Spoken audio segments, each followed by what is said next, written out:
in films and television for about 15 years, and I was not particularly well known because I hadn't had a breakout character that I was identified with. So if you saw me somewhere, you might think that you had met me at a cousin's wedding or something. People would say to me, "You look familiar, do I know you?" It's kind of embarrassing. I say, "Well, I'm an actor," and then the next thing they want to know is, "What have I seen you in?" So you have to start talking about your credits, which is a little embarrassing. And it got kind of crazy when Star Trek went on the air because I was totally unprepared for what was going to happen. We hadn't even bothered to change our telephone number. Phone kept ringing constantly. And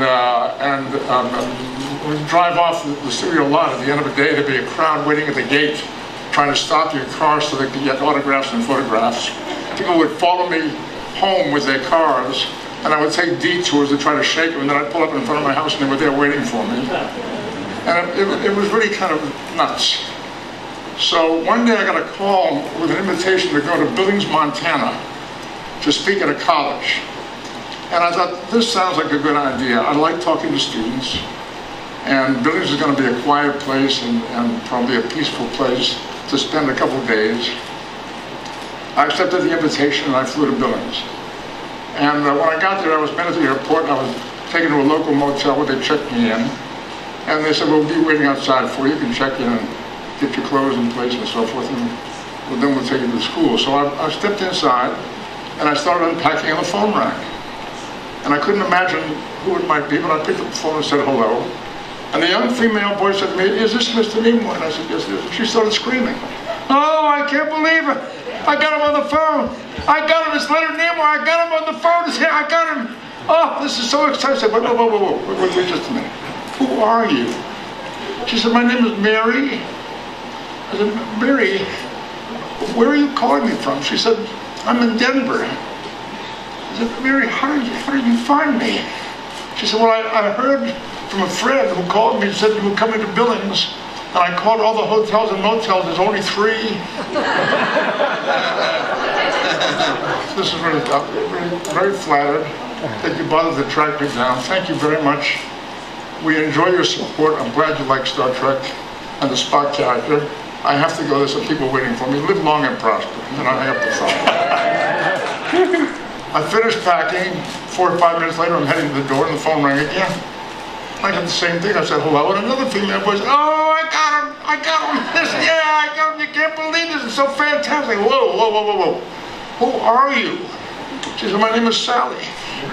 "Sally, where are you calling me from?" She said, "St. Louis." "How did you find me, Sally?" She said, "My friend Mary called me from Denver." And I'm thinking today, if Mary had been on Twitter, I never would have got on alive. Phone call to phone call to phone call, and the technology has changed that much since then. But massive communication.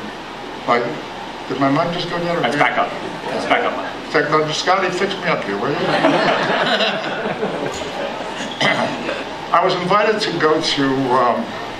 I became identified with science. The fact is, I flunked chemistry in high school. I did. I flunked it. I couldn't do it.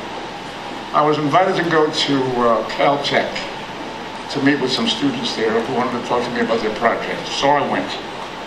And I'm interested in what people are talking about and what they're learning, and I'm very interested in education. But as they were walking me through their labs and their projects, I was totally out of it. I just really could not track with what they were talking about. Frankly, I can't track with what these guys are talking about. But I couldn't do it. I tried, I listened, I nodded sagely as they talked, and they talked, and they talked, and I just kept nodding. And finally they said to me, "What do you think?" And I said, "You're on the right track."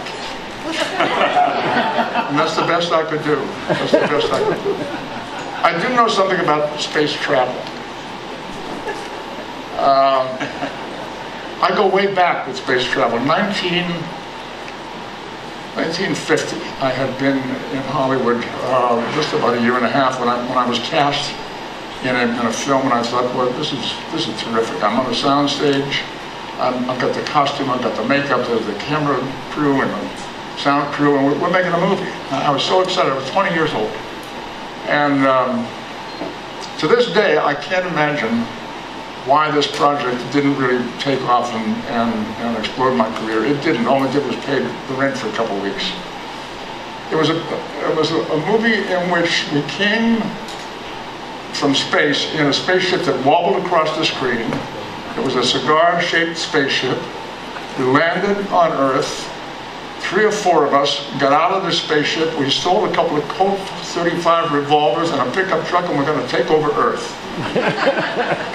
The hero wore a metal helmet that he put on his head when it was time to fly, and he had a rocket pack on his back. And they had a little trampoline for him, and you couldn't see it was outside of the camera.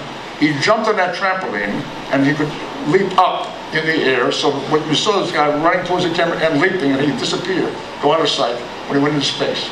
When he was in space, traveling in space with this rocket pack, he had a dial on his belt, and the camera would cut to that, and you'd see that dial, and the dial, believe me, as I'm telling you the truth, the dial said up and down.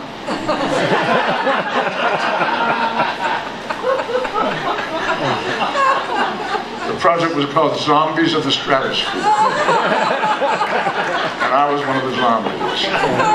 So I know something about space travel. I was there when the Enterprise was rolled out in Mojave. The Enterprise shuttle, the first shuttle that came out. And it was named after our Enterprise on Star Trek. And this was the shuttle that was mounted on top of 747s. They flew it up in the air and then released it so they could practice landings with that ship. And it was a thrilling day. It really was. When the day that was rolled out, when it came out of the hangar, the Air Force band was playing the theme from Star Trek. It was very exciting to be there on that day. And there's a movie in the theaters now called Hugo. Maybe some of you have seen it. It's a testament to the work of Georges Méliès, a French filmmaker who was making films 100 years ago. And one of his movies was called, a major classic film was called A Trip to the Moon. And in it you saw, they loaded this torpedo kind of thing into a big gun, fired it, and this thing takes off in space. And it lands in the kind of a drawing of the face of a man in the moon. And this torpedo lands right in his eye. And 65 or 67 years after Méliès came up with this crazy idea, Apollo 11 took place, and we landed people on the moon. So there really is a very, very direct connection between science fiction and the things that the science fiction writers dream about, and the fact that engineers, scientists, at some point are looking at this stuff and saying, I wonder if we could possibly do that. I wonder if it can be accomplished. In Star Trek, as you probably know, we had what was known as a transporter, which meant that you could stand on a pad in the transporter room. Scotty would throw a switch, and you would disappear, and you would appear someplace. A transporter. The reason that the transporter was created in Star Trek was because it was too expensive to show a spaceship landing. In the 60s, it cost a lot of money to do that special effect, to show landings and takeoffs. So, and this was a very cheap effect to do. It was just a dissolve from one piece of film to another with a little gold sprinkled over us. And it cost pennies to get the job done. So in that case, inventiveness created science fiction. And now, I came across this story on Wikipedia about, there's information on Wikipedia about transporters. It says here, in 1993, the idea of teleportation moved out of the realm of science fiction and into the world of theoretical possibility. It was then that physicist Charles Bennett and the team of researchers at IBM confirmed that quantum teleportation was possible, but only if the original object being teleported were destroyed.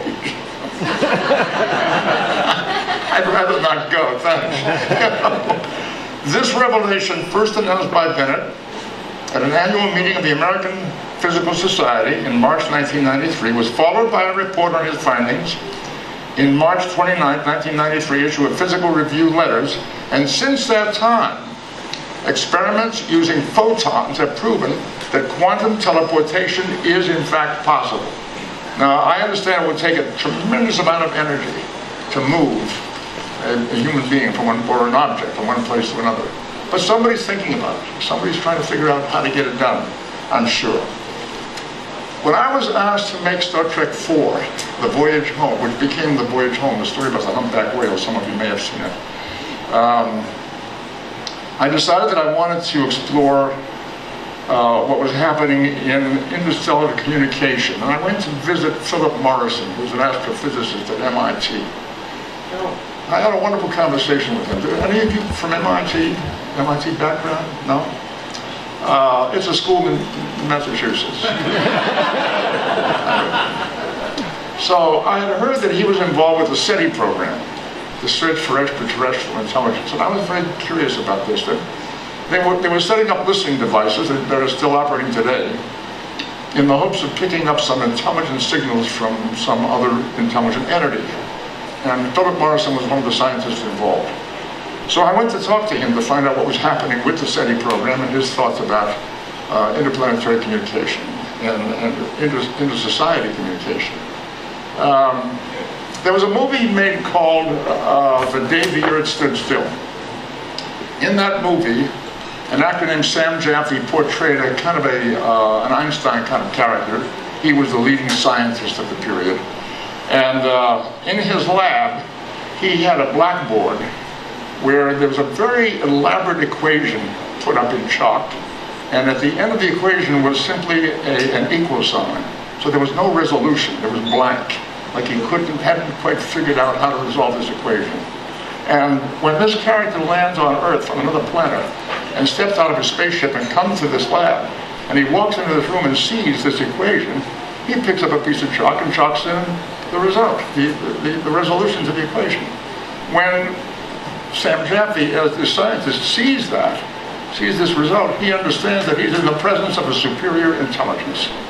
So he says to him, there are some questions I'd like to ask you. And the suggestion is that this person from this other planet who could make the trip to Earth and could resolve this question probably has answers to questions that scientists are grappling with at the time. So I said to Philip Morrison, if you were in the presence of a person like that, a superior intelligence from another planet, what questions would you ask? He got very angry with me in a very nice kind of way. He was a wonderful man. He got very angry. He said, that's not the way it's going to work. He said, it's a science fiction idea that if somebody comes here, or we get in touch with somebody from another civilization, that they will be like 100 years ahead of us on exactly the same track. So they'll have the cure for cancer, and they'll know how to do things faster and better, and they'll have the answer to the technological questions that we're struggling with. It's not going to work that way. So I said, well, how will it work? He said, if we do make contact, if we do get what seems to be a repetitive intentional signal, it will be unlikely that we'll ever be able to even understand it, let alone carry on a conversation. They'll be thinking differently than we do. They'll be functioning differently than we do. They won't have the same issues that we have. You won't be able to have that kind of communication. That conversation led me to understand that there was something that I could introduce into Star Trek. So this was an interesting kind of reverse. This was science, a scientific answer to my question, leading me to an idea that I could introduce into a Star Trek movie. At the time, I was interested in the possibility, concerned about the possibility of the extinction of humpback whales. Humpback whales put out this very interesting song, that we call it whale song. They make these strange sounds. They're mysterious, they're beautiful, they're repeated from whale pack to whale pack around the world, and we don't really know what it's about. We don't know whether it's territorial or whether it's sexual or what it is that these whales are communicating to each other. We don't understand it. It's been studied and discussed, but we don't know what it's about. So I concocted this idea that this alien civilization has been having a conversation with these whales through whale song, and it's not meant for human understanding. And this probe has lost contact with the whales because the last whales have been killed off. The probe is coming to Earth to find out why it's lost communication, and it's tearing up the Earth's oceans in the process of searching for humpback whales.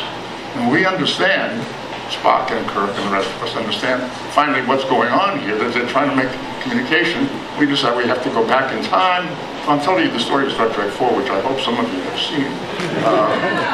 We go back and... Thank you, I feel a little bit more at home, thanks. So, we go back in time, we pick up a couple of humpback whales, fly them into the future, drop them into the ocean, and they respond to the whale song that the probe is singing, and Earth is saved, of course. Naturally, we have to save Earth. So these are some of the things that I deal with in the world that I live in. I want to give you a couple of just another minute or two to tell you about a couple of things that inspire me or touch me as I think about the work that I do. I have a piece of calligraphy on my wall that I refer to every day that talks about, that deals with the life and experience of being in the arts, of being an artist. And what it says is, Edwin Booth, the actor, heard the solemn whisper of the God of all arts. He said, I shall give you hunger and pain and sleepless nights. Also, beauty and satisfaction known to few, and glimpses of the heavenly life. None of these shall you have continually, and of their coming and going, you shall not be foretold. This is, to me, a perfect description of what it's like to live a creative life, to be in the creative process. It's hunger, pain, sleepless nights, and moments of great satisfaction and thrilling glimpses of what... Is somebody shooting at me? What's going on? Have I done anything wrong? Am I okay? Am I safe here? Yeah? Okay. Arthur Clarke, I'm going to close with this. And I'd like to have a little conversation with my friend Steve. Arthur Clarke, if I can find it, famously said, Arthur C. Clarke, he wrote the 2001 Space... Stop that! The Space Odyssey that Stanley Kubrick made into a movie some years ago, a landmark film. When a scientist states that something is possible, he is almost certainly right. When he states that something is impossible, he is very probably wrong. How about that?